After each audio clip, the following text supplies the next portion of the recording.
Bonsoir, professeur. Bonsoir. C'est comment?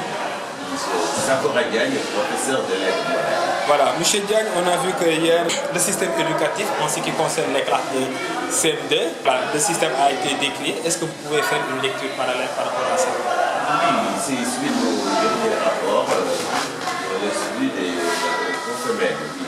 Et le rapport disait en gros que presque 52-53% des apprenants du CM1 sont au bas du niveau du seuil suffisant de compétences. Et ça aussi, c'est une bonne matière à réflexion, Et bizarrement, tout de suite, dans ce bureau, vient de sortir un élève qui disait qu'il fait partie de la classe de ceux qui sont venus pour lire, pour apprendre à lire. À ce niveau, un grand garçon. Et ça implique vraiment une réflexion, bien encore une nouvelle donne pour pouvoir remédier à ces manquements. Voilà, qu'est-ce qui explique aujourd'hui vraiment le bas niveau qu'on constate au sein des élèves, de même que chez les professeurs? Oui, vous l'avez dit, toutes les deux parties sont responsables. Hein? Il y a eu moins d'engagement de la part des enseignants dans le métier. Voilà, le métier est vraiment fait de personnes. Et si on vous a offert une chance de participer à cette noble mission aussi, c'est à vous aussi de tout faire pour mériter le rôle qu'on vous a demandé dans la société. Et je ne juge personne, mais c'est un engagement personnel qui implique vraiment une recherche. On a dit quelque part que qui cesse d'apprendre doit cesser d'enseigner. Donc vraiment aider le système, c'est aussi s'engager à ses côtés et respecter aussi les programmes tels qu'il l'a défini pour vraiment aider les enfants parce que pourquoi pour aussi ce pays, le monde appartient aux enfants. C'est un texte qui disait que nous l'avons emprunté aux enfants au niveau de leur en les préparant à l'échelle. Voilà, on a l'habitude, parce qu'aujourd'hui, quand on interroge les élèves dans des salles de classe, on voit que le niveau n'est plus le même par rapport aux les élèves dans les années 60. Aujourd'hui, on dirait que le milieu est infiltré par des gens qui veulent coûte que coûte enseigner. Qu'est-ce qui explique cela? Est-ce le manque d'emploi? Est-ce la situation actuelle du pays qui reflète l'image même du professeur? Oui, c'est l'image du tuteur. C'est une manière, c'est la vision de l'école même qui est biaisée par tous ses partenaires, donc surtout par les enseignants. Parce que n'oubliez pas que aussi, dans cette affaire, c'est moins le système qui est impliqué que les acteurs qui sont sur le terrain. Et l'école, comme malheureusement tous les corps de métier, c'est aussi impliqué par des personnes qui n'ont d'enseignants que le nom. Et vraiment, ça aussi, ça n'aide pas les autorités. L'idéal, c'est de se dire que le Sénégal nous appartient à nous tous et de s'engager pour faire du Sénégal un pays où on prépare les enfants à le gérer demain. D'accord. Est-ce qu'on peut parler du programme? Parce qu'aujourd'hui, le programme, quand on aille dans les classes de CM2, et que les classes de CM2 dans les années 2000, avant les années 2000, le programme n'était plus le même. Aujourd'hui, on voit que le programme est vraiment vide. Il n'y a rien. Et aujourd'hui, on a supprimé les dictées, on a supprimé les textes suivis des questions. Alors que avant 2000, quand un élève qui était dans une classe de CM, un élève qui est dans une classe de CM2, il utilisait Aminta. Aujourd'hui, ce même livre d'exercice qu'on utilisait en classe de CM2, c'est ce même livre qu'on utilise en classe de 3e quand on prépare le PFM. Qu'est-ce qui explique ce décalage? Oui, c'est tout un ensemble.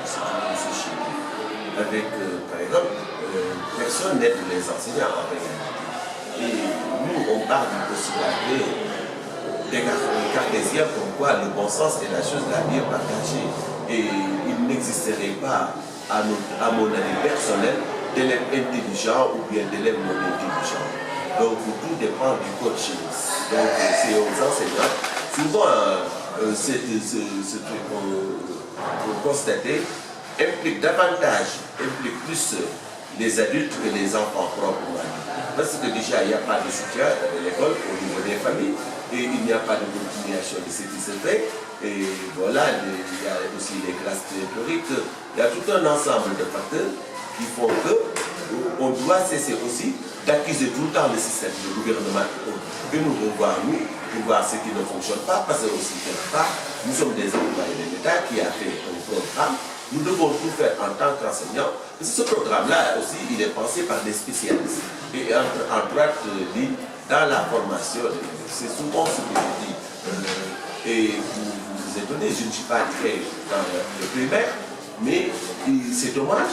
Mais des fois, vous tombez sur, dans ma discipline, sur des professeurs qui ignorent même pourquoi telle œuvre est à ce niveau du programme, dans cette classe, et quels sont les objectifs visés et à installer chez l'enfant par rapport à cette œuvre. Et ça, ce n'est pas le système, c'est un problème de professionnalisme, c'est un problème d'engagement. C'est plus dans cette affaire-là, les enseignants qui sont plus impliqués, les parents, que l'État programme. Ça, je le pense franchement. Voilà. Est-ce qu'on donc il y a ce qu'on appelle un problème de formation chez les enseignants?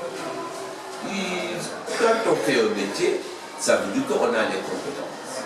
Maintenant, l'engagement, parce que je le dis, personne n'est mieux, personne n'est mieux. Il y a juste une volonté de bien faire le boulot qu'on vous apporte et pour lequel vous êtes payé. Donc moi, je crois que, personnellement, s'il y a un problème de respect de soi-même que de faire correctement, c'est pourquoi vous êtes payé. Et malheureusement, aujourd'hui, ici, chez les enseignants, c'est comme ça qui se fait. Je vous raconte une anecdote, pas plus tard qu'une semaine. Dans mon propre établissement, j'ai signalé à mon chef d'établissement le cas d'un élève, d'un parent d'élève qui était là à vouloir acheter des fascicules pour ses enfants, qui lui mettait la pression disant que le professeur les chasse, disant que le professeur leur fait moins d'eux par rapport au jour jusqu'à ce qu'ils s'acquittent des fascicules. Ce n'est pas obligatoire, c'est nulle part dans le programme. Il faut vraiment travailler ce que vous avez appris et pourquoi le gouvernement vous classe dans son système pour que vous jouiez ce rôle, que vous puissiez le jouer. Mais en cette période dans les écoles, c'est le combat. Certains collègues ne travaillent pas, très impliqués dans un commerce de fascicules qui n'a rien en matière d'apport par rapport aux élèves. Faire une compil d'exercices que vous-même, vous n'avez pas fait et qui ne sont même pas corrigés, que vous assemblez, mettez sur papier pour le fourcher au parent d'élève, au prix de 3000. Un parent d'élève qui a dans l'école 3 élèves, c'est quelque chose par rapport à ces difficultés qu'on traverse en ces temps de Covid-19. Donc moi je crois que souvent c'est les collègues. Il y a plus de matière à donner que vraiment tout le temps de balancer des fascicules et d'obliger les élèves. Et en leur mettant cette pression, elle est réelle. Et c'est la même chose, malheureusement, au niveau des cours dits de renforcement. Voilà, on le dit obligatoire. Je crois que c'est sur ce côté qu'on peut aider le système en lui montrant aussi que certaines choses sont de notre faute. C'est nous les enseignants qui faisons ça. Et il y a une véritable mafia dans les écoles avec ceux-là. Ils sont dans les établissements qui appartiennent aux Sénégalais, ils développent des cours privés, ils obligent les enfants à faire par force ces cours. Et on se demande même par rapport à ça comment l'apprenant récupère, comment l'apprenant a le temps de gérer toutes ces connaissances qu'on lui donne. Donc l'école est devenue un véritable business et c'est moins les autorités que ces acteurs réels. D'accord. Aujourd'hui, on voit qu'au niveau de la mairie de Ndiarème Limamoulaye, on a une branche qui s'occupe de tout ce qui est relatif à la bibliothèque. Est-ce que vous pouvez revenir sur ça et qu'est-ce qui s'y fait au niveau de la bibliothèque? Oui, j'en profite pour remercier le maire de Ndiarème Limamoulaye, par ailleurs enseignant, voilà, un monsieur formidable, qui a pu faire de ce métier vraiment, qui a joué son rôle et qui est personnellement mon mentor. Ça, tout le monde le sait, tout le monde sait que ça pourra gagner. Quand je suis venu à Dakar avec mes religions, le jeune professeur, c'est réellement lui qui m'a habillé, qui m'a formé, qui m'a donné la confiance et ça, je ne pourrai jamais l'oublier. Et maintenant, il s'est confié une commune qu'il gère et c'est dans cette collaboration qu'il m'a demandé de venir participer au niveau de la salle de avocate. À l'animation, il m'a demandé l'intégration des jeunes. Donc, c'est un monsieur très open mind, voilà, et je compte l'accompagner dans ce cas. En faisant de cet espace aussi une espèce d'apprentissage. Nous avions lancé une opération intitulée Un Guédiawaïwa, un livre. C'était toujours dans ce sens, d'adouber les élèves de la banlieue de bons documents et faire de ces cadres des cadres d'apprentissage, des cadres d'acquisition de connaissances, de savoir et voilà, d'expression des jeunes. Car la jeunesse sénégalaise est un véritable enjeu et vraiment il est de notre rôle, nous tous, de participer à l'armée, à lui donner ce que c'est appelé les armes miraculeuses, pour qu'elle puisse aborder le monde qui arrive à grande vitesse pour cette génération. Voilà, aujourd'hui on parle de la seconde vague de la Covid-19, aujourd'hui continue d'enregistrer. Maintenant, est-ce que l'école est en danger réellement? Je ne sais pas, dans ce cas, les autorités, vous savez, souvent, on a ce problème de responsabilité chez nous. Je me dis, je ne cesse de le dire, je pense à une œuvre de troisième vol de nuit de Saint-Ex, où l'on doit installer comme compétence chez l'élève pour comprendre que la vraie responsabilité, elle est dans l'exercice d'un devoir et non d'une volonté. Et ce devoir-là, c'est le civisme, c'est l'engagement, c'est le sens des responsabilités. Des fois, nous incriminons trop l'État. L'État a bon dos, tout le monde l'attaque. Mais des fois, nous-mêmes, nous ne regardons pas. Quand dans mon coin, je m'adonne à des actes d'incivilité, je me laisse aller à des choses qui vont à l'encontre de la citoyenneté de l'autre, c'est moins l'État que ma responsabilité personnelle. Donc il s'agit d'incarner cette part de sénégalité en chacun d'entre nous et d'aider. Un ami me disait que c'est un ami maire, M. Moulfal, qui est aussi professeur. Et il me disait là, c'est bien, il ne faudrait pas que l'État recule sur les mesures. Moi, personnellement, au niveau de ma mairie, il est le maire de Koul, personne n'a, quel que soit le grade que vous avez, si vous ne respectez pas les mesures barrières, je le reçois. Donc, monsieur, c'est un tout petit peu cela. Nous pourrons participer à cette sensibilisation, nous pourrons participer à ce barrage de cette pandémie en vraiment mettant en avant les gestes barrières et en aidant les autorités dans les mesures qui étaient attendues. On a vu que le pays a bien réussi son comportement par rapport à ça. Ce n'est pas le moment de lâcher prise.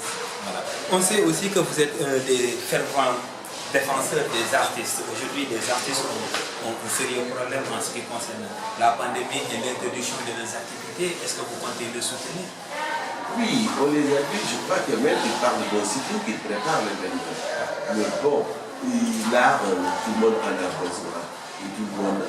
Mais l'art, surtout dans ces manifestations au Sénégal, c'est-à-dire la musique, le spectacle, se fait vraiment avec un public très fort.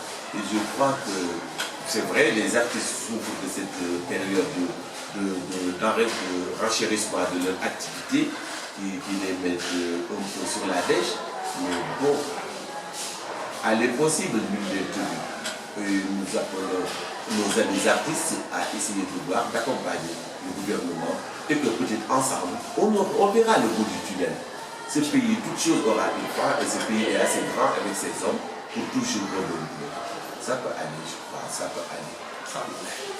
Je vous remercie, professeur. C'est moi qui vous remercie de m'offrir cette opportunité de parler, voilà, de m'exprimer un peu sur les activités de notre pays et ce que nous concernons. C'est moi qui vous remercie.